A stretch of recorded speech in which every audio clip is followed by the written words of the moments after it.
मैं केशव सैनी स्वागत करता हूं आपका केके फिजिक्स क्लासेज में। पिछली क्लास में हमने इलेक्ट्रॉनिक्स की फर्स्ट यूनिट का सर्किट एनालिसिस हम पढ़ रहे थे, जिसमें मैंने आपको बताया था कि भाई सर्किट एनालिसिस के बारे में कि किसी भी परिपथ में कुछ जनरल परिभाषाएं आपको समझाई थी कि जाल क्या होता है, संधि क्या होता है, सक्रिय, निष्क्रिय, धारा स्रोत या वोल्टा स्रोत क्या होते हैं और उनका अब हम परिपथ में उपयोग करेंगे। तो उसके बाद आज हम शुरू कर रहे हैं किरचॉफ के नियम। तो आइए शुरू करते हैं किरचॉफ लॉ। आप सबने किरचॉफ के बारे में 12वीं क्लास में भी पढ़ा हुआ है कि किरचॉफ के नियम होते कितने हैं। दो नियम होते हैं।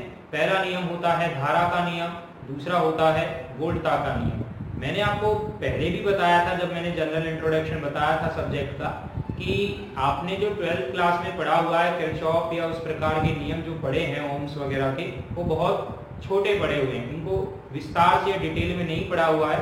अब यहाँ हम किरचॉफ का नियम पढ़ने के साथ साथ इसका उपयोग भी देखेंगे कि परिपथों में इनका उपयोग किस प्रकार से किया जाता है। तो आइए शुरू करते हैं। तो किरचॉफ के नियम, किरचॉफ के दो मुख्यतः नियम होते हैं। पहला जो नियम होता है एक तो दिया जाता है धारा के लिए और जो दूसरा नियम होता है वो होता है वोल्टा का नियम। तो इसी के आधार पर किरचॉफ के कितने नियम हो गए? दो नियम हो गए। एक हो गया धारा का नियम, ऐसे बोल सकते हो आप किरचॉफ का प्रथम नियम या धारा का नियम। दूसरे वाले को बोल सकते हो किरचॉफ का द्वितीय नियम या वोल्टा का नियम। तो शुरू करते हैं। सबसे पहले हम बात करेंगे किरचॉफ के प्रथम नियम के बारे में कि भाई किरचॉफ का प्रथम नियम क्या है। तो ध्यान दें, तो हमारा जो फर्स्ट टॉपिक यानी जो पहला नियम है वो किसका है? किरचॉफ का प्रथम नियम। किरचॉफ का प्रथम नियम, या इसे मैंने अभी भी बताया था किसका नियम भी कहते हैं? धारा का नियम। धारा का नियम। एक चीज और ध्यान रखें, कुछ बुक्स में किरचॉफ की जगह किरकॉफ लिखा हुआ है। कुछ बुक्स में किरकॉफ लिखा हुआ है। अपनी बीएससी की भी कई बुक है उसमें किरकॉफ, तो सही दोनों है, ये ध्यान रखना, किरचॉफ और किरकॉफ, लेकिन ज्यादातर किरचॉफ को सही माना जाता है, ये ध्यान रखना। अब क्या कहता है हमारा जो किरचॉफ का प्रथम नियम है? किरचॉफ का कौन सा नियम? प्रथम नियम है, जिसे हम क्या बोलते हैं? धारा का नियम या किरचॉफ का प्रथम नियम। इसमें क्या कहता है कि किसी भी संधि पर, अब मैंने आपको बताया था कि जो जनरल परिभाषाएं उनके नाम आते हैं, अब आता है संधि, तो ऑटोमेटिक माइंड में आना चाहिए कि संधि की परिभाषा क्या बताई थी मैंने आपको कि वह बिंदु जिस पर दो या दो से अधिक चालक आकर मिलते हैं उसे क्या बोला जाता है? संधि बोला जाता है। तो किरचॉफ का प्रथम नियम क्या कहता है कि वह बिंदु या किसी संधि पर, अगर हम नियम की बात करें, किसी संधि पर मिलने वाली धाराओं का बीजगणितीय योग सदैव क्या होता है? शून्य होता है। कोई भी संधि है, उस संधि पर मिलने वाली धाराओं का बीजगणितीय योग। तो हम इसको अगर लिखना चाहें हल्का तो ऐसे लिख सकते हैं, संधि पर क्या करने वाली? मिलने वाली धाराओं का, संधि पर मिलने वाली धाराओं का कौन सा योग? बीजगणितीय योग। कौन सा योग होगा? बीजगणितीय योग क्या होता है? शून्य। बीजगणितीय योग क्या होगा? शून्य होता है। बीजगणितीय का मतलब मैंने आपको बताया था कि बीजगणित का मतलब होता है चिन्ह सहित योगफल। तो अगर इसे हम एक मैथमेटिकल फॉर्म के रूप में लिखें तो समेशन i बराबर 0। आप सबको पता है समेशन या सिग्मा हमें क्या देता है? योग। तो धाराओं का योग हो गया और वो कितना हो गया? 0। फॉर एग्जाम्पल अगर हम यहाँ पर लिखें, एक मैंने बिंदु बनाया और इस बिंदु पर ये प्रतिरोध का सिंबल होता है। ध्यान देना, इसको मैं आपको एक चित्र के द्वारा समझा रहा हूं किस प्रकार से। हमने बहुत सारे क्या ले लिए हैं? चालक ले लिए हैं और उन चालकों को एक बिंदु पर क्या कर दिया गया है? जोड़ दिया गया है। एक बिंदु पर क्या कर दिया गया है? जोड़ दिया गया है, जैसा कि आपको इस चित्र में दिखाई दे रहा है। अब यहाँ ये बिंदु देखें आप, इस बिंदु पर दो या दो से अधिक चालक आकर मिल रहे हैं, तो इस बिंदु को क्या बोला जाता है? संधि बोला जाता है। तो वो ये कहता है नियम कि संधि पर मिलने वाली धाराओं का बीजगणितीय योग क्या होता है? शून्य होता है। अब अगर इसमें हम धारा दें तो कैसे दें? अगर फॉर एग्जांपल मैंने इधर लिखा I1 आगे ध्यान दें, इधर I2 लिखा, इधर I3 लिखा, और इधर मैंने I4 लिखा, इधर मैंने I5 लिखा, और इधर I6, यहाँ I7 और यहाँ I8। तो मैंने कितने चालक लिए हैं? 8 चालक, और उन 8 चालकों में धारा को दर्शा दिया है कि पहले चालक में I1, दूसरे में I2, तीसरे में I3, चौथे में I4, पांचवें में I5, छठे में I6, सातवें में I7 और आठवें में I8 धारा। और ये सब धाराएं संधि पर आकर क्या हो रही हैं? मिल रही हैं। तो इस बिंदु पर हमें किरचॉफ का नियम लगाना है। तो क्या कहता है किरचॉफ का नियम? किरचॉफ का नियम लगाने के लिए यहाँ ध्यान दें, एक शब्द आया है बीजगणितीय। तो बीजगणितीय का मतलब धारा का योग तो करना है, लेकिन कैसा योग करना है? चिन्ह सहित योग करना है। तो इस चिन्ह सहित योग करने के लिए उसने 2 चिन्ह परिपाटी के नियम बताए। क्या बताए? चिन्ह परिपाटी के नियम। अब चिन्ह परिपाटी के नियम क्या क्या हैं? पहला नियम वो ये कहता है कि संधि की तरफ आने वाली धाराओं को तो धनात्मक लो, और संधि से दूर जाने वाली धाराओं को क्या लो आप? ऋणात्मक। तो हम अगर यहाँ लिखें, क्या बताया कि संधि की तरफ आने वाली, संधि की तरफ आने वाली धारा तो कैसी ली जाएगी? पॉजिटिव ली जाएगी। और अगर हम दूसरा लिखें, दूसरा क्या है? संधि से दूर जाने वाली, तो संधि से दूर जाने वाली, दूर जाने वाली धारा को कैसा लिया जाएगा? धाराओं को कैसा लिया जाएगा? ऋणात्मक लिया जाएगा, नेगेटिव लिया जाएगा। यानी संधि की तरफ आने वाली धाराओं को तो हम कैसा लेंगे? पॉजिटिव लेंगे, और संधि से दूर जाने वाली धाराओं को हम कैसा लेंगे? नेगेटिव लेंगे। अगर हम इस नियम को इस चित्र पर अप्लाई करें तो कैसे लिखा जाएगा? ध्यान से देखना आप चित्र को। यहाँ ये संधि है, ये I1 धारा, आप सबको पता है इसमें जो तीर का चिन्ह है वो धारा की दिशा को बताता है। तो यहाँ पर क्या कहता है कि ये जो I1 करंट है ये किसकी ओर आ रही है? संधि की ओर आ रही है। I1 करंट किसकी ओर आ रही है? संधि की ओर। तो I1 का मान पॉजिटिव होगा या नेगेटिव? पॉजिटिव होगा। तो यहाँ हमने लिखा I1। उसके बाद देखिए हम I2 की बात करें, जो I2 धारा है वो भी किसकी तरफ आ रही है? संधि की तरफ आ रही है। तो इसका मान भी कैसा होगा? पॉजिटिव होगा। उसके बाद अगर हम बात करें I3 की बात करें, तो I3 धारा भी किसकी ओर आ रही है? संधि की ओर आ रही है। तो इसका मान भी कैसा होगा? पॉजिटिव। परंतु अगर हम देखें जो I4 धारा है, I4 धारा संधि से कहां जा रही है? दूर जा रही है। तो इसका मान कैसा हो जाएगा? नेगेटिव हो जाएगा। अब I5 देखो, ये भी दूर जा रही है। I6 देखें हम, तो ये भी दूर जा रही है। परंतु I7 और I8 ध्यान दें संधि की तरफ आ रही हैं, और इन सब का योग कितना हो गया? 0 हो गया। तो हमने चिन्ह परिपाटी के अकॉर्डिंग लिख लिया है, वो धाराएं जो संधि की तरफ आ रही है उन्हें धनात्मक लिखा है, और जो संधि से दूर जा रही है उन्हें क्या लिखा है? ऋणात्मक। इसी के आधार पर अगर हम इसको आगे एडजस्ट करें तो किस प्रकार से होगा? ध्यान दें, पॉजिटिव वाली टर्म अगर हम यही रोक लें तो क्या बनेगा हमारे पास समीकरण? I1 plus I2 plus I3, आगे एक बच गया और कौन सा है प्लस का? एक है I7 और एक कौन सा है? I8। तो ये हो गया I7 और ये हो गया I8 बराबर। और नेगेटिव वालों को इधर भेजे तो 3 ही है, 4, 5 और 6, तो ये इधर आ जाएंगे I4, I5, I6। अगर आप ध्यान से देखें तो इनसे क्या निकला है? ये वाला जो पार्ट है, यानी इधर वाला जो LHS आपको दिख रहा है, ये है संधि की तरफ आने वाली धाराओं का योग, और ये क्या है? संधि से दूर जाने वाली धाराओं का योग। तो किरचॉफ के नियम में एक बात और निकल के आती है कि संधि की तरफ आने वाली धाराओं का योग संधि से दूर जाने वाली धाराओं के योग की क्या होता है? बराबर होता है। तो किरचॉफ के नियम में मैंने आपको क्या क्या बताया कि भाई प्रथम नियम, ये धारा का नियम इसे बोला जाता है, किसी भी संधि पर मिलने वाली धाराओं का बीजगणितीय योग यानी चिन्ह सहित योग क्या होता है? 0 होता है। आगे क्या कहता है? यानी समेशन I बराबर 0। इसके लिए चिन्ह परिपाटी दी जाती है कि योग कैसे किया जाएगा। तो ये कहता है कि संधि की तरफ आने वाली धाराओं को धनात्मक लो, और संधि से दूर जाने वाली धाराओं को क्या लो आप? ऋणात्मक लो। तो इसी के आधार पर मैंने एक चित्र बनाया, और ये नियम अप्लाई करने के बाद इस प्रकार से निकालेंगे। तो तो हमने क्या पाया कि भाई संधि की तरफ आने वाली धाराओं का योग संधि से दूर जाने वाली धाराओं के योग के बराबर होता है। अब अगर हम बात करें जो किरचॉफ का प्रथम नियम है धारा, और धारा में आवेश वाहक होते हैं, तो इसे आवेश का नियम भी कहा जाता है। किसका नियम कहा जाता है?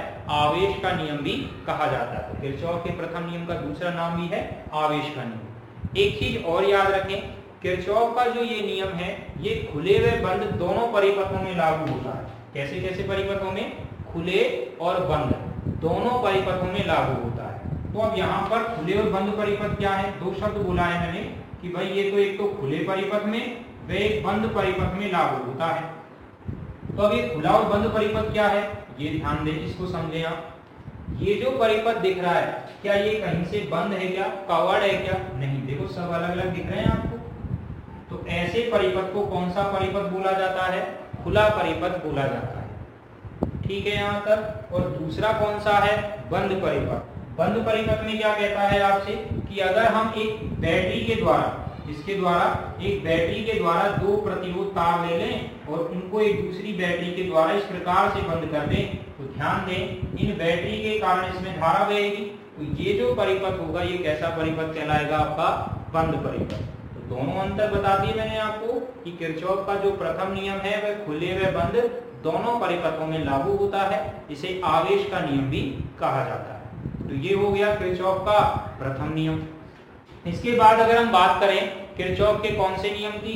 दूसरे नियम की। तो किरचॉफ का दूसरा नियम बताने से पहले मैं आपको एक इस पर सवाल बता देते हैं कि किस प्रकार से पेपर में सवाल इससे पूछे जाते हैं, या हम किरचॉफ के प्रथम नियम को न्यूमेरिकल्स में किस प्रकार से अप्लाई कर सकते हैं। जस्ट एक एग्जांपल लेकर हम आपको समझाएंगे ताकि आपको और अच्छा समझ में आ जाए कि नियम को किस प्रकार से अप्लाई किया जाता है। क्योंकि पेपर में आप सबको पता है बीएससी का स्टैंडर्ड है, तो क्वेश्चन इतने सामान्य से तो पूछे नहीं जाएंगे कि आपसे संधि की तरफ आने वाली और संधि से दूर जाने वाली धाराओं का क्या करवा ले?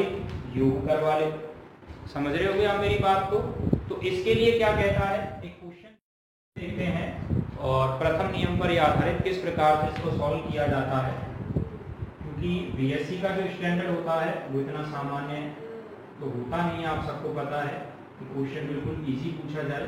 तो ध्यान दें, यहाँ पर मैंने तार मान सकते हो आप इनको कि धारा आ रही है, यहाँ माना मैंने 3 एम्पियर की धारा आ रही है और इधर जो है वो 1.5 एम्पियर की धारा जा रही है। और यहाँ दो तार एक दूसरे को मिल रहे हैं, मैंने बताया था जहाँ दो या दो से अधिक चालक एक दूसरे को मिलते हैं एक बिंदु पर, उसे क्या नाम दिया जाता है? संधि। तो यहाँ पर एक संधि हो गई हमारी क्या? ए। इसके बाद जो आगे धारा बढ़ रही है वो मैंने माना कितनी बढ़ रही है? x।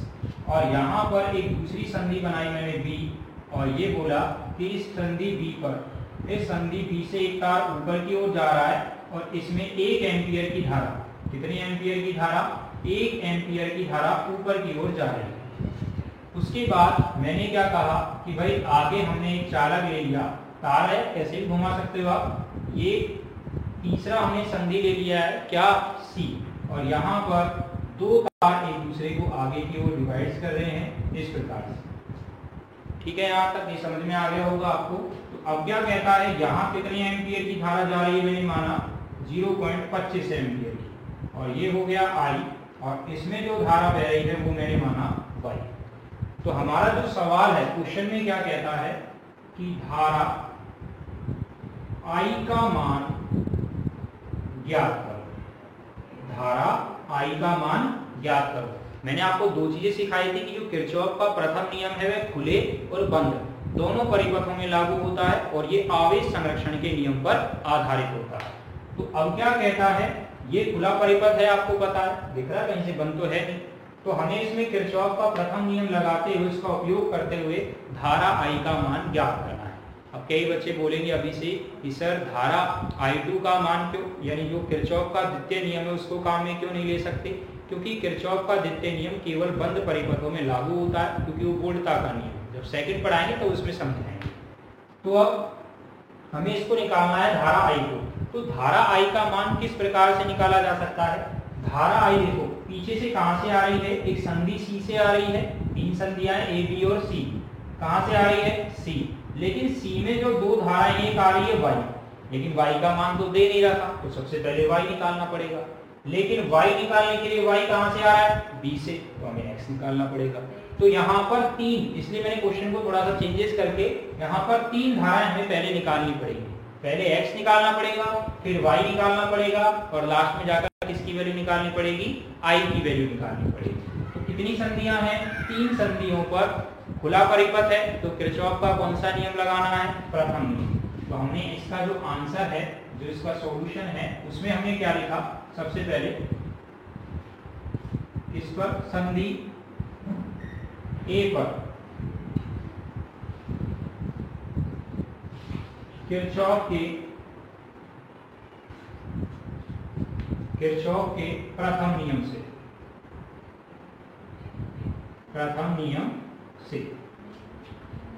ठीक है यहाँ तक। तो संधि ए पर किरचॉफ का प्रथम नियम लगाया हमने, तो किस प्रकार से लगेगा, सबसे पहले ध्यान दें, मैंने बताया था कि आने वाली धारा पॉजिटिव होगी और जाने वाली धारा नेगेटिव। तो 3 एम्पियर की धारा पॉजिटिव दिख रही है आपको, लेकिन 1.5 एम्पियर की धारा दूर जा रही है, तो भाई इसका मान कैसा होगा, माइनस का 1.5 होगा। और जो x है वो भी संधि ए से कहाँ जा रहा है, दूर, और इन सबको किसके बराबर मानेंगे हम, 0 के बराबर मानेंगे। किसके बराबर, 0 के बराबर। तो 3 में से 1.5 गया तो कितना रह गया, 1.5 माइनस x बराबर 0। तो x बराबर कितना आ गया, 1.5 एम्पियर।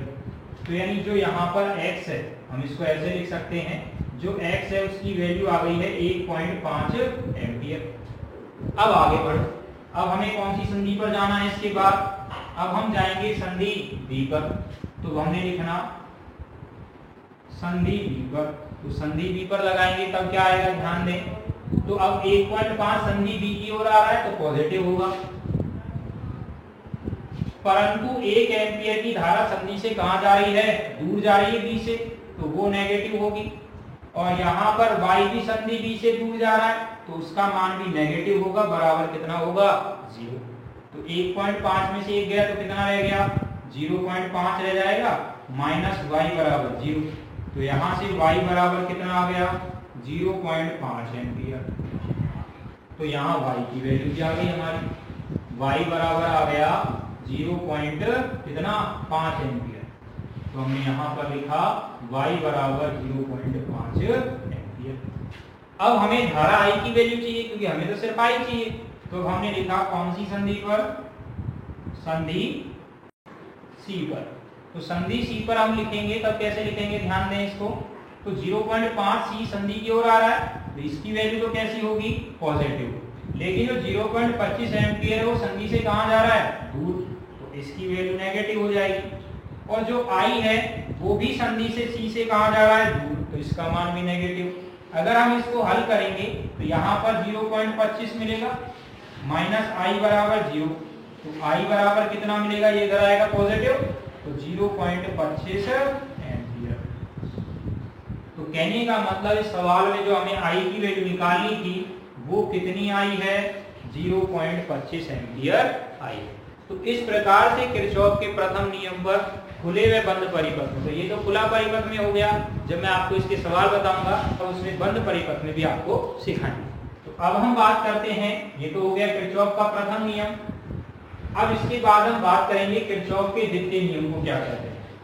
कि भाई किरचॉफ का द्वितीय नियम, या इसका मैंने दूसरा नाम आपको बताया था, किसका नियम भी बोला जाता है, इसे वोल्टा का नियम भी बोला जाता है। तो वोल्टा का नियम या किरचॉफ का कौन सा नियम, द्वितीय नियम। तो हमारा जो नेक्स्ट हेडिंग है इसके बाद वो टॉपिक कौन सा है, किरचॉफ का द्वितीय नियम। तो हमारा दूसरा नियम करते हैं किरचॉफ का द्वितीय नियम। किरचॉफ का द्वितीय नियम, या इसे किसका नियम भी बोला जाता है, वोल्टा का नियम। तो किरचॉफ का द्वितीय नियम या वोल्टा का नियम। तो किरचॉफ का द्वितीय नियम या जो वोल्टा का नियम है, इसे आप ऐसे भी लिख सकते हैं शॉर्ट फॉर्म में, Kirchhoff voltage law, Kirchhoff current law, short form में कोई दिक्कत नहीं है। तो Kirchhoff voltage law, Kirchhoff current law. अब यहाँ पर क्या कहता है, हम बात कर रहे हैं किरचॉफ के द्वितीय नियम की या वोल्टा का नियम। तो वो ये कहता है कि किसी भी बंद परिपथ में, कोई भी बंद परिपथ है, क्योंकि यहाँ बात करेंगे कि जो किरचॉफ का द्वितीय नियम है ये केवल बंद परिपथ में लागू होता है, क्योंकि वोल्टाएं हमेशा कौन से परिपथ में लगाई जाती हैं भाई, सेल या बैटरी क्या काम करता है किसी परिपथ में धारा देने के लिए, तो उसे एक बंद परिपथ में जोड़ा जाता है, क्योंकि बिना बंद परिपथ के धारा तो बह नहीं सकती सेल या बैटरी से। तो अब क्या कहता है कि भाई किसी बंद परिपथ में निश्चित दिशा में चलते हुए, कैसी दिशा में, निश्चित दिशा में चलते हुए वोल्टाओं का, निश्चित दिशा में चलते हुए वोल्टाओं का योग सदैव कैसा होता है, शून्य होता है। तो कहने का मतलब जो इसके दो पार्ट है नियम के, तो क्या कहता है, किसी निश्चित दिशा में, किसी निश्चित दिशा में चलते हुए वोल्टाओं का योग, किसी निश्चित दिशा में चलते हुए वोल्टाओं का योग, वोल्टाओं का योग कैसा होता है, शून्य। वोल्टाओं का योग कैसा हो जाता है, शून्य हो जाता है। लेकिन याद रखना कैसे परिपथ में, बंद परिपथ में किसी निश्चित दिशा में चलते हुए वोल्टाओं का योग कैसा हो जाता है, शून्य। तो समेशन बी बराबर 0। तो ये तो होता है इसका फर्स्ट पार्ट। कैसे काम में लिया जाता है वो मैं जब आपको इसका एग्जांपल्स बताऊंगा उसमें आसानी से समझ सकते हैं।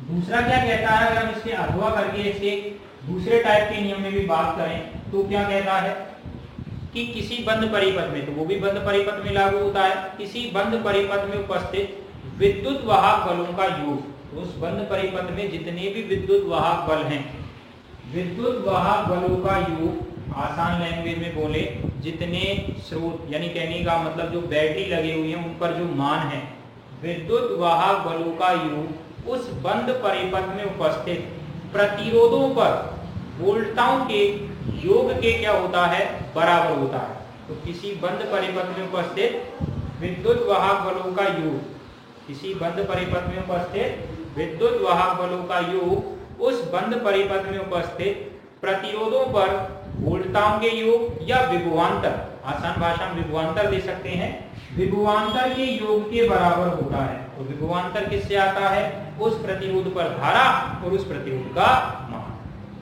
तो एक ये काम में लेते हैं। जैसे फॉर एग्जांपल अगर हम बात करें, ध्यान देना, यहां हमने एक प्रतिरोध लिया है और ये एक बैटरी है, समझे। ई यानी कहने का मतलब अगर यहाँ बोले कि ये 5 वोल्ट की है और इसके कारण इस परिपथ में धारा जो भी बह रही है आई, इसका रेजिस्टेंस है। तो अब क्या कहता है, ध्यान दें कि जो विभवांतर है वो तो कितना हो गया इसमें, आई आर, क्योंकि इस प्रतिरोध आर पर कितनी धारा बह रही है, आई, तो आई आर तो हो गया इसका विभवांतर, और इसमें कितने विद्युत वाहक बल हैं, ई वोल्ट का, तो ई बराबर आई आर। तो समेशन लगा देंगे जितने ज्यादा होंगे उनके लिए। तो क्या कहता है दूसरे नियम में कि किसी बंद परिपथ में उपस्थित विद्युत वाहक बलों का योग उस बंद परिपथ में उपस्थित प्रतिरोधों पर विभवांतर के योग के क्या होता है, बराबर होता है। आगे क्या कहता है, कैसे परिपथ में लागू होता है, ये बंद परिपथ में लागू होता है। कैसे परिपथ में, बंद परिपथ में। अब इसकी अगर हम चिन्ह परिपाटी की बात करें कि जब आप बंद परिपथ में किरचॉफ के इन नियमों को अप्लाई करेंगे तो किस प्रकार की चिन्ह परिपाटी का उपयोग करेंगे, तो उसके लिए क्या कहता है, ध्यान दें। इसके लिए दो चिन्ह परिपाटी हैं कि जब सेल धारा देता है और जब सेल धारा लेता है। तो क्या कहते हैं उन दो चिन्ह परिपाटी में, ध्यान दें। तो इसके लिए दो चिन्ह परिपाटी हैं। अगर हम बात करें चिन्ह परिपाटी की, तो चिन्ह परिपाटी कितनी है इसके लिए, दो। पहली, जब सेल धारा देता है, धारा देता है, इसका दूसरा मीनिंग मैं अभी बता देता हूं चित्र में आपको। जब सेल धारा देता है या सेल के अंदर धारा की दिशा ऋणाग्र से धनाग्र की, फॉर एग्जांपल इस प्रकार से, ये पॉजिटिव ये नेगेटिव, इस प्रकार से अगर आप परिपथ पढ़ रहे हो, क्योंकि मैंने बताया था न्यूमेरिकल्स होंगे इसमें, जब आप काम में लोगे तो किरचॉफ के नियम बहुत काम आएंगे। तो क्या कहता है कि जब अगर आपका ये ई विद्युत वाहक बल का एक सेल है, जब ये क्या करता है, धारा देता है, यानी धारा की दिशा ऋणाग्र से किसकी ओर हो, धनाग्र की ओर हो, तो ऐसी स्थिति में ये जो विद्युत वाहक बल E है इसका मान कैसा होता है? पॉजिटिव होता है। कैसा होता है? पॉजिटिव। कब? जब सेल के अंदर धारा की दिशा ऋणाग्र से धनाग्र की ओर, या ये बोल सकते हैं जब सेल धारा देता है। दूसरे पॉइंट चिन्ह परिपाटी में क्या कहता है कि जब सेल धारा लेता है, जब सेल क्या करता है? धारा लेता है, तो ऐसी स्थिति में क्या होगा? जब सेल धारा लेगा, या मैं ये कहूं कि धारा की दिशा धनाग्र से ऋणाग्र की ओर हो जाए, दिख रहा है? या सेल धारा लेता है, तो ऐसी स्थिति में जो ये विद्युत वाहक बल E होता है इसका मान कैसा होता है? नेगेटिव होता है। इसका मान कैसे होता है? नेगेटिव। तो मैंने आपको किरचॉफ के द्वितीय नियम में क्या पढ़ाया कि एक बंद परिपथ में, पहली बात तो ये नियम केवल बंद परिपथ में लागू होता है। क्यों? ये मैंने आपको बताया। आगे क्या कहता है कि किसी निश्चित दिशा में चलते हुए वोल्टताओं का योग कैसा होता है? शून्य। या इसका अथवा टाइप भी मैंने आपको बताया था कि किसी बंद परिपथ में उपस्थित विद्युत वाहक बलों का योग उस बंद परिपथ में उपस्थित प्रतिरोधों पर विभवांतर के योग के क्या होता है? बराबर होता है। इसके लिए हम दो चिन्ह परिपाटी को काम में लेते हैं। जब सेल धारा देता है, अर्थात सेल के अंदर धारा की दिशा ऋणाग्र से धनाग्र की ओर, यानी जो सर्किट का चित्र बना है उसमें इस प्रकार का एरो मिल रहा है, तो E का मान पॉजिटिव चलता है। और जब सेल धारा लेता है, अर्थात सेल के अंदर धारा की दिशा धनाग्र से ऋणाग्र की ओर हो, तो ऐसी स्थिति में जो सेल का विद्युत वाहक बल E है इसका मान कैसा होता है? नेगेटिव होता है। तो ये दो हो गए चिन्ह परिपाटी के। अब इस पर एक सवाल है जो आपकी बुक में भी दे रखा है, उस पर देखो किस प्रकार से अप्लाई करता है। किरचॉफ का द्वितीय नियम, प्रथम नियम मैंने आपको सिखाया, अब दूसरा नियम हम आपको बता रहे हैं कि किस प्रकार से वो क्या होता है? अप्लाई होता है। तो ये मैंने बताया कि ये एग्जांपल्स आपकी किताब में भी दिया हुआ है, बुक्स जो आपकी सेकेंड ईयर में इलेक्ट्रॉनिक्स की है। वो ये कहता है कि हमने दो विद्युत वाहक ले लिए, यानी कहने का मतलब दो बैटरियां ले ली हैं और उन दो बैटरियों से दो प्रतिरोध जोड़ दिए। कितने प्रतिरोध जोड़े? दो। यहां पर ध्यान रखना प्रतिबाधा को भी काम में लिया जाता है, इंपीडेंस। तो दो प्रतिरोध हमने ले लिए और यहां पर इसमें इस नियम को हमें अप्लाई करना है, किरचॉफ के द्वितीय नियम। तो ये दो विद्युत वाहक बल, पहला सेल E1, दूसरा वाला है E2, ये परिपथ में जुड़े हुए हैं और ये प्रतिरोध R1 हो गया और ये प्रतिरोध कितना हो गया? R2। दोनों कौन से क्रम में जुड़े हुए हैं? श्रेणी क्रम में जुड़े हुए हैं। और आप सबको पता है जब श्रेणी क्रम में दो प्रतिरोध जुड़े होते हैं तो उनमें प्रतिरोध का मान धारा कैसी बहती है? समान बहती है। अब क्या कहता है? कैसा परिपथ दिख रहा है? बंद परिपथ दिख रहा है। तो बंद परिपथ है, इसका मतलब कौन सा नियम लगा रहे हैं अभी हम यहाँ पर? किरचॉफ का द्वितीय नियम। प्रथम भी काम करता है लेकिन हम बात कर रहे हैं सिर्फ द्वितीय नियम का। तो क्या कहते हैं? मैंने माना, चाहे तो आप इस सेल से या इस सेल से, किसी भी सेल से परिपथ में धारा का प्रवाह कर सकते हैं, लेकिन हम ज्यादातर फर्स्ट वाले को प्रथम मानते हैं। तो E1 मैंने माना कि इस सेल के कारण इस परिपथ में कितनी धारा बह रही है? I धारा बह रही है। तो ये I धारा R1 से भी होगी, R2 से भी होते हुए E2 पर पहुंचेगी। तो ऐसी स्थिति में जब हम यहाँ पर किरचॉफ का सेकंड लॉ लगाते हैं, या हम ऐसे बोल सकते हैं किरचॉफ वोल्टेज लॉ, मैंने बताया था KVL लिख सकते हो आप। किरचॉफ वोल्टेज लॉ जब धारा का लगाएंगे, क्योंकि बहुत लंबा पड़ जाता है नाम, किरचॉफ का द्वितीय नियम या किरचॉफ का वोल्टता नियम लगाने पर, तो शॉर्ट में लिख सकते हैं KVL, किरचॉफ वोल्टेज लॉ। उसके बाद अगर हम यहाँ लिखें KCL यानी किरचॉफ करंट लॉ। अब हम अगर यहाँ पर किरचॉफ का वोल्टता नियम लगाएं, तो वोल्टता नियम या सेकंड नियम लगाएं, तो उसमें दो टाइप्स बताए थे मैंने आपको, समेशन E बराबर 0 या समेशन E बराबर समेशन IR। सबसे ज्यादा काम ये वाला फॉर्मूला आता है आपका। तो कैसे अप्लाई होगा यहाँ पर ध्यान दें। सबसे पहले इधर मैं इस वाले पार्ट को प्रथम लिख रहा हूँ, क्योंकि किताब में जितने भी किए जाएंगे उसमें पहले ही लिखा जाता है। तो समेशन IR बराबर समेशन E, कोई दिक्कत नहीं है, इसको तो हम ऐसे भी लिख सकते हैं। तो अब ध्यान दें, मैंने बताया था प्रतिरोध पर विभवांतर, और किसी भी प्रतिरोध पर विभवांतर ओम के नियम से लिखा जाता है। उसमें प्रवाहित धारा और उसके प्रतिरोध को क्या कर दो बेटा? गुणा कर दो। तो अब ध्यान दें, यहाँ कितने प्रतिरोध हैं? दो, तो कितने विभवांतर होंगे? 2, क्योंकि दोनों प्रतिरोध का मान क्या है? अलग अलग है। दोनों को जोड़ लेंगे। तो पहले लिखें समेशन आई आर से, ध्यान देना इधर, समेशन आई आर। तो जब ये धारा आई R1 से प्रवाहित होती है, आई धारा R1 से जाती है, तो इस पर विभवांतर कितना बनता है? IR1। तो ये तो पहले वाले का विभवांतर हो गया। अब जब ये धारा R2 से होके जाएगी तो वो क्या बनेगा? IR2 बनेगा। लेकिन ये धारा ध्यान दें इस प्रकार से जाएगी, एरो इस प्रकार से अपना परिपथ कंप्लीट करेगी। तो ये तो हो गया इस वाले पार्ट का। क्या इन दो प्रतिरोधों के अलावा हमें और परिपथ दिख रहा है, यानी और प्रतिरोध दिख रहे हैं? नहीं ना। 3 होते 3 के लिए चलता, 4 होते 4 के लिए चलता। अब बात करते हैं समेशन ई, विद्युत वाहक बलों का योग। तो इसमें चिन्ह परिपाटी किस प्रकार से काम में ली जाएगी? अभी अभी मैंने आपको पढ़ाया था। क्या पढ़ाया था? ध्यान दें, इस प्रकार का डायग्राम, ये याद रखना आपको बहुत जरूरी है। अगर धारा इस प्रकार से है उसमें, तो ई की वैल्यू कैसी रहेगी? पॉजिटिव। सॉरी, अगर ये है तो ई की वैल्यू नेगेटिव रहेगी, धारा ले रहा है ना। और अगर हम यहाँ पर इसको इस प्रकार से बना दें, पॉजिटिव नेगेटिव, और इस प्रकार, ये तो पढ़ा होगा आपने, बड़ा डंडा प्लस का, छोटा वाला माइनस का, तब क्या कहता है? तो ऐसी स्थिति में ई का मान कैसा होगा? पॉजिटिव होगा। तो लगाएं इसमें। अब पहले वाले में देखो, इसमें ये वाला पार्ट अगर हम देखें तो माइनस से धारा जा रही है प्लस की ओर, यानी सेल धारा दे रहा है। तो ऐसी स्थिति में कौन सा वाला काम में आ रहा है? ये वाला काम में आ रहा है। देख लो, सेम की सेम है। तो E1 का मान क्या हो गया? पॉजिटिव हो गया। लेकिन आगे ध्यान दें, जब यहां पर आते हैं हम, क्योंकि दो ही विद्युत वाहक बल के स्रोत दिख रहे हैं, दो ही बैटरी, जब हम यहां आते हैं तो हम सेकंड वाला देखते हैं। तो ऐसी स्थिति में E2 का मान क्या हो जाएगा? नेगेटिव, क्योंकि देखो धनाग्र से ऋणाग्र की ओर है और इसके लिए नेगेटिव बताया था मैंने आपको, E1 माइनस। अब अगर वैल्यू देता हुआ हमें कि भाई R1 की वैल्यू 5 ओम है, धारा इतनी बह रही है, तब हम इसको हल कर देते। अब अगर मान लो, सपोज करो मैं इसमें धारा का एरो बदल दूं, ये तो इस कंडीशन में है, अगर हम इसमें धारा का एरो बदल दें तब क्या होगा? इसी चित्र को मैं दोबारा बना रहा हूं, ध्यान दें।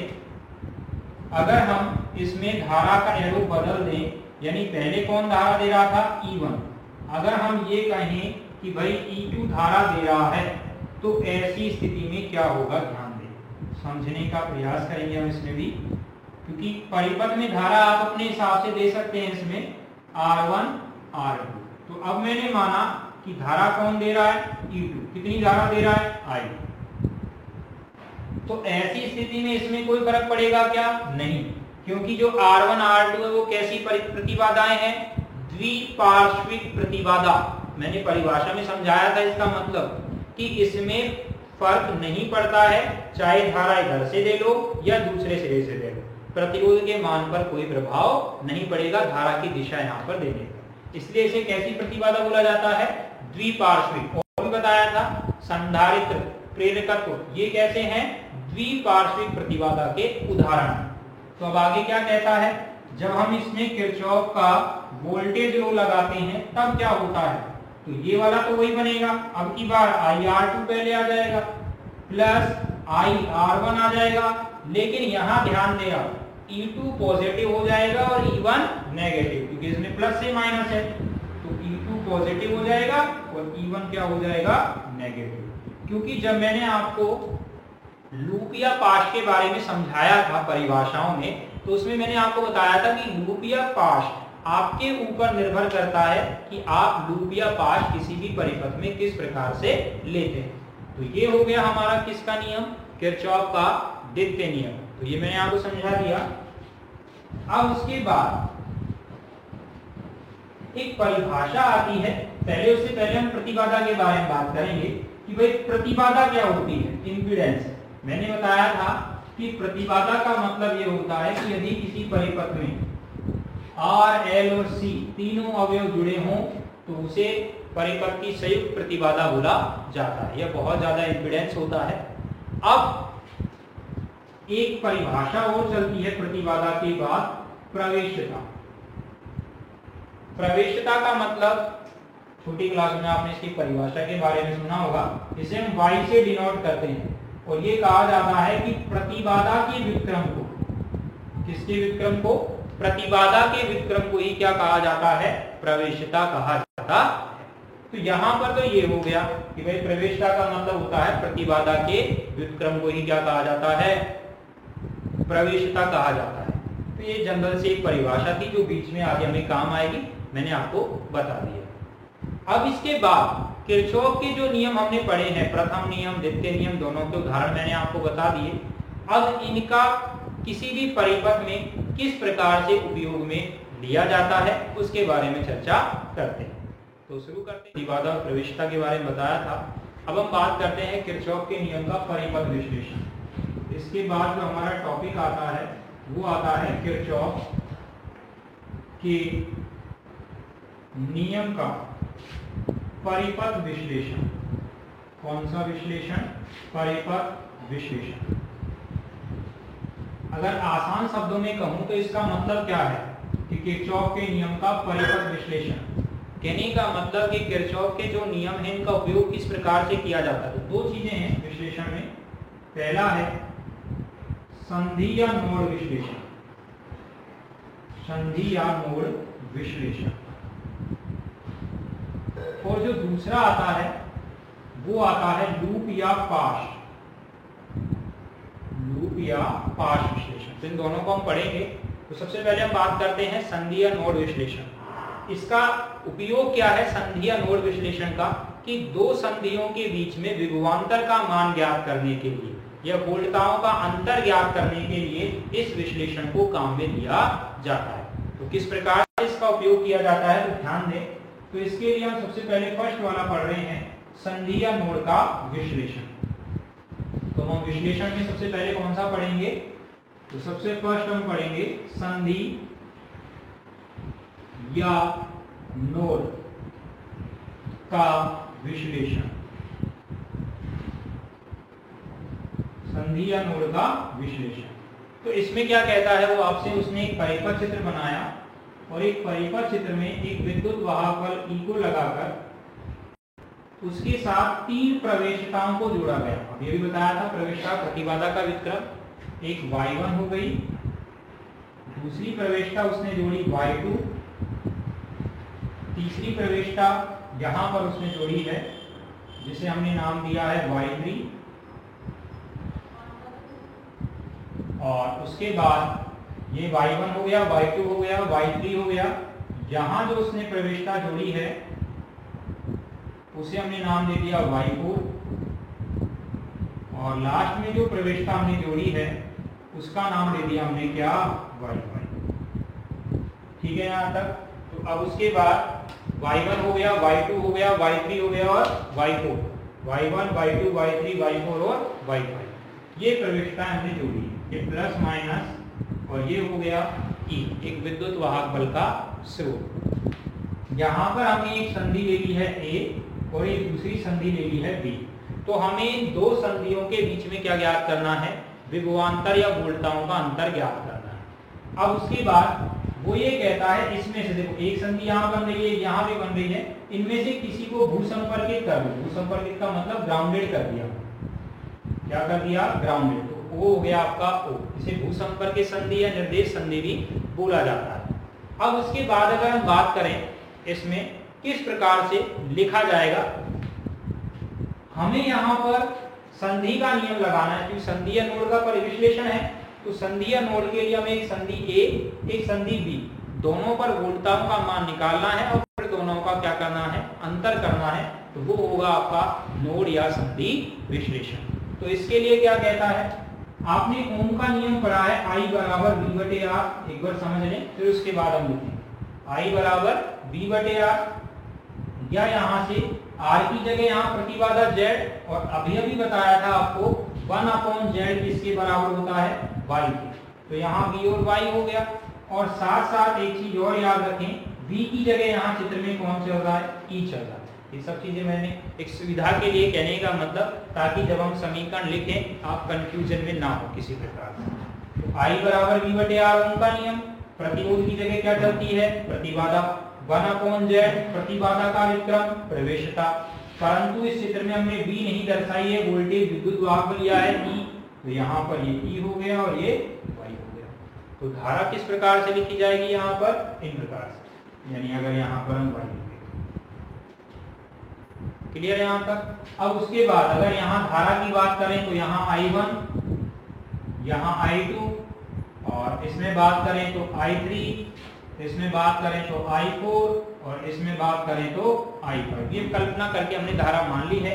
1 वाले में I1, 2 वाले में I2, 3 वाले में I3, 4 वाले में I4, 5 वाले में I5। तो अब सबसे पहले अगर हम लिखें, एक चीज और ध्यान रखें, आप सबने पढ़ा होगा, अगर हम यहाँ पर बात करें एक बिंदु A है, एक बिंदु B है, यहाँ एक बैटरी है, ध्यान देना और समझना इस चीज को, ये R, इसके कारण यहाँ पर धारा बह रही है।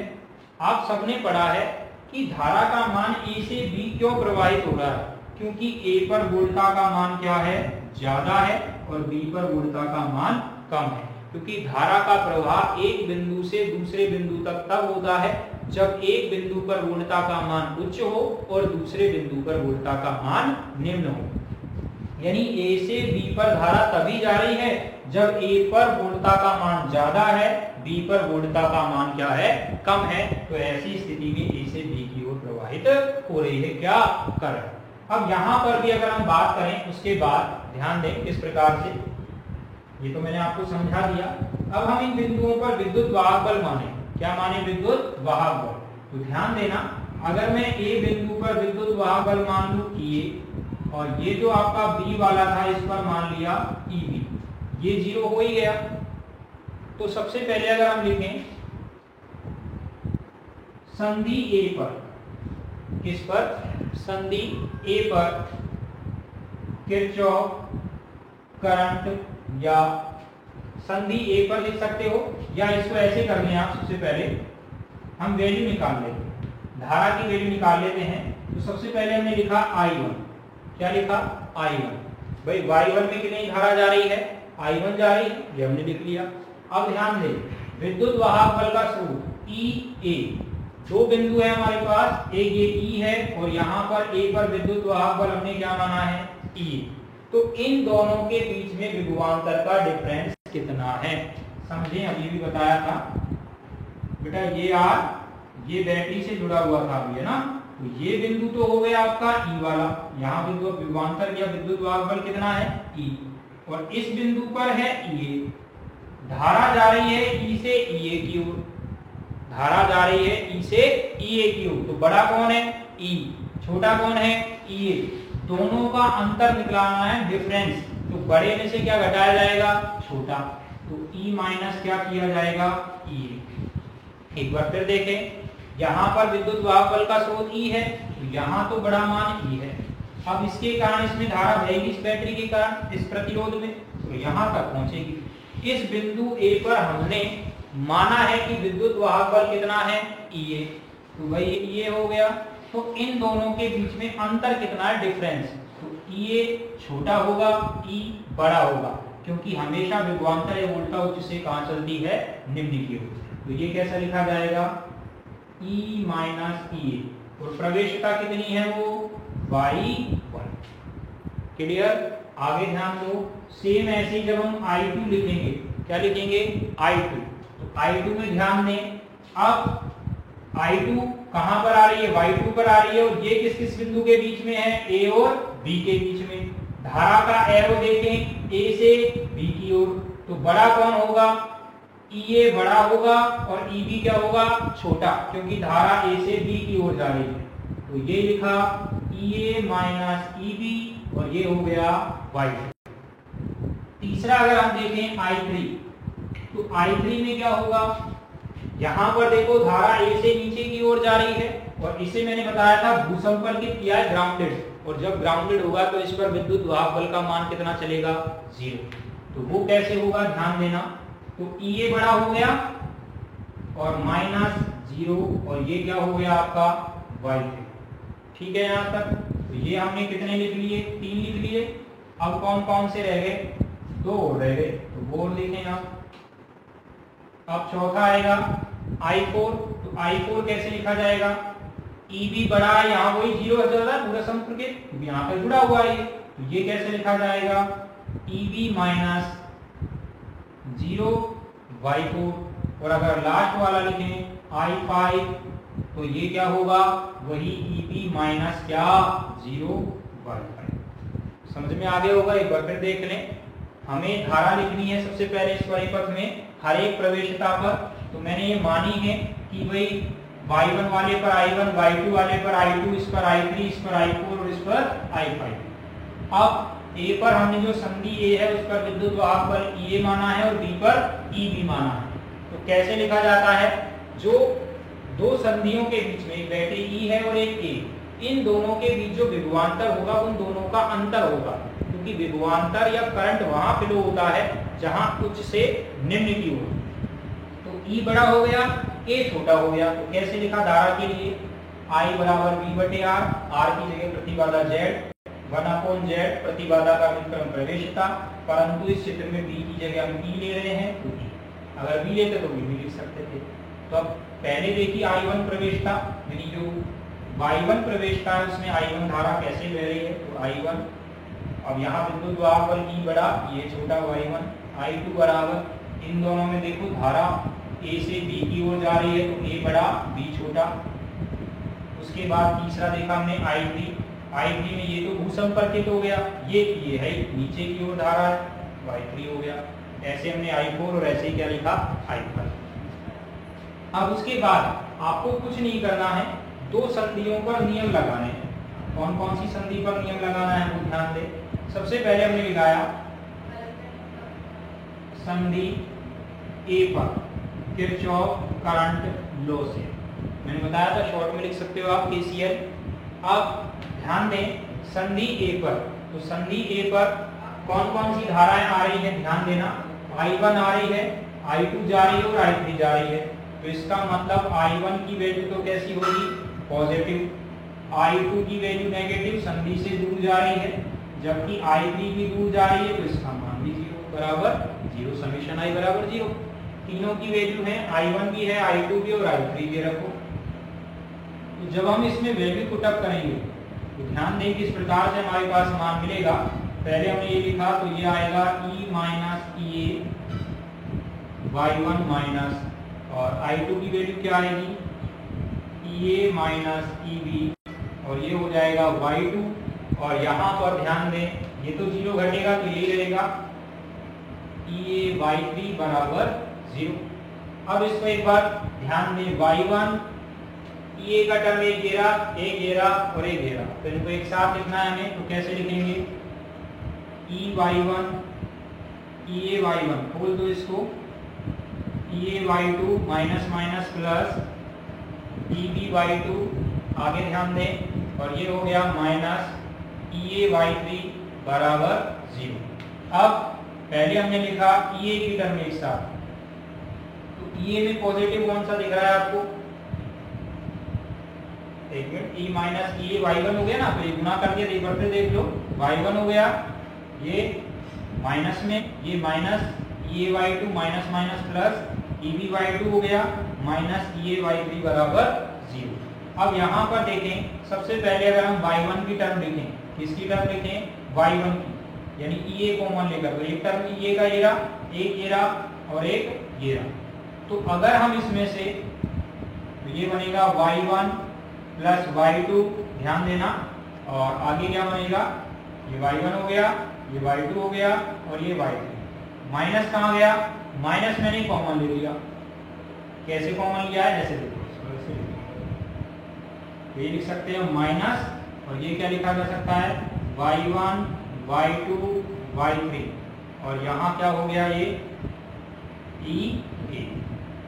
अब उसके बाद EB Y2 बराबर 0, ये माइनस वाला टर्म इधर ले आओ तो प्लस का हो जाएगा, या एक काम कर लो, प्लस वाला पहले लिख लो, EB Y2 minus Y1 plus Y2 plus Y3 EA बराबर 0। एक समीकरण तो ये आ गई, इसे हमने नाम दे दिया समीकरण नंबर 1। अब इसी प्रकार हम कौन सी संधि पर लगाएंगे, संधि B पर लगाएंगे। तो संधि B पर देखो I2 इधर आ रहा है पॉजिटिव, I5 और I5 I5 और I4 दूर जा रहे हैं तो इनके मान क्या हो जाएंगे, नेगेटिव। तो इनके लिए क्या लिखा हमने, इसको तो मैं मिटा देता हूं। तो इसको जब हम मिटाएंगे, चित्र मैंने मिटाया नहीं आपको समझाने के लिए, इसमें से धारा तो मैं आपको दोबारा भी समझा देंगे हम। तो हमने लिखा इसी प्रकार संधि किस पर, बी पर, किरचॉफ करंट लॉ से। तो अब हमने संधि बी पर लगाया किरचॉफ करंट लॉ। तो संधि बी पर देखो अब आप I2 पास आ रहा है, तो I2 की वैल्यू तो पॉजिटिव हो गई, जबकि देखो I4 और I5 कहाँ जा रहा है, दूर जा रहा है, तो इनकी वैल्यू नेगेटिव बराबर 0। तो सबसे पहले हम किसकी वैल्यू लिखेंगे, I2 की वैल्यू लिखेंगे। I2 की वैल्यू मैंने आपको बताई थी क्या होती है, कौन बड़ा था, EA बड़ा था, EB छोटा था, और यहाँ Y2 आएगा। उसके बाद माइनस, जब हम इसकी लिखेंगे, किसकी लिखेंगे, I4 की वैल्यू लिखेंगे, तो EB बड़ा है, यहाँ तो 0 है ग्राउंडेड के कारण, तो ये आएगा EB और ये आ जाएगा Y2। उसके बाद अगर हम आगे ध्यान दें इस वाले में, तो यहाँ क्या आएगा, माइनस EB माइनस और ये आ जाएगा Y बराबर 0। यहाँ तक क्लियर हो गया, सबकी वैल्यू रख दी। सेम इसी प्रकार से EA के टर्म एक साथ कर लो और EB के टर्म एक साथ, तो इसको गुणा कर लो एक बार, तो ये हो जाएगा EA Y2 minus EB Y2 minus EB Y4, ये क्या हो गया, EB Y4, और ये हो गया माइनस EB Y5 बराबर 0। अब इसी प्रकार से हम देखो, अब यहाँ पर EA Y2 तो एक ही है, EA का टर्म तो, लेकिन EB के टर्म कितने हैं, 3, तो इसको ऐसे लिख लें EA Y2, और इसमें से अगर हम माइनस EB कॉमन ले लें तो ये आ जाएगा Y2 plus Y4 plus Y5 बराबर 0। ठीक है, यहाँ तक ये समीकरण नंबर 2 है। अगर अब आप ध्यान से देखें तो समीकरण 1 और 2 सेम इस प्रकार की समीकरण नहीं है, ध्यान देना। मैथ्स में आप समीकरण पढ़ते थे छोटी क्लासों में, 3x प्लस 5y, ध्यान दें 3x प्लस 5y बराबर 6, 2x प्लस 3y बराबर 3। इन दो समीकरण को हल कर x और y के मान निकालें। तो कैसे करते थे आप, कि दोनों में कोई एक पद बराबर कर देते थे, फिर एलिमिनेट कर जोड़कर या घटाकर उन समीकरणों से x और y के वैल्यू निकालते थे। सेम स्थिति वो यहाँ कह रहा है कि यदि मैं समीकरण 1 और 2 को हल कर दूं, क्योंकि यहाँ तो मान तो दिए नहीं है, तो हमने माने हैं y1 y2 y3। अगर मान लो थोड़ी देर के लिए y1 y2 y3 y4 और y5 की वैल्यू दे दें, तो ये समीकरण EA और EB में बनेगी। ऐसे ये वाली समीकरण भी EA और EB में बनेगी। दोनों समीकरणों को हल करके आप किस किस की वैल्यू निकाल सकते हैं, EA EB, यानी कहने का मतलब A पर विभवांतर और B पर विभवांतर या वोल्टता, और उन दोनों का क्या कर सकते हो, अंतर। तो वो हो जाएगा आपका संधि या नोड का विश्लेषण। आ जाएगा इन दो संधियों के बीच में विभवांतर। तो ये हमने किसके नियम का उपयोग किया, किरचॉफ के नियम का। और किरचॉफ में भी हमने सिर्फ कौन से नियम का प्रयोग किया है, किरचॉफ के प्रथम नियम का। संधि जो मैंने आपको बताया था, कौन सा नियम, धारा का नियम। ठीक है, यहाँ तक। जो इसके बाद वाला है, नेक्स्ट वाला कौन सा, लूप या पाश का विश्लेषण, उसमें हम प्रयोग करेंगे किरचॉफ के कौन से नियम का, दूसरे नियम का। कौन से नियम का प्रयोग करते हैं, दूसरे नियम का भी प्रयोग करते हैं उसमें। अब ये हो गया प्रथम नियम, संधि या नोड का विश्लेषण। एक चीज और याद रखें कि जो किरचॉफ का प्रथम नियम है वो मैंने बताया था आवेश संरक्षण के नियम पर आधारित है, जबकि जो किरचॉफ का द्वितीय नियम है वो ऊर्जा संरक्षण के नियम पर आधारित होता है। प्रथम नियम खुले व बंद दोनों परिपथों में, देखो यहाँ बंद में लागू हो रहा है, और जब प्रथम नियम पढ़ाया था जब मैंने, उसमें खुला परिपथ लिया था। और जबकि जो किरचॉफ का द्वितीय नियम है वो केवल बंद परिपथ में लागू होता है। तो आज हमने संधि या नोड का विश्लेषण पढ़ लिया है। नेक्स्ट क्लास में हम क्या पढ़ेंगे, लूप या पाश का विश्लेषण। आज के लिए इतना ही, धन्यवाद।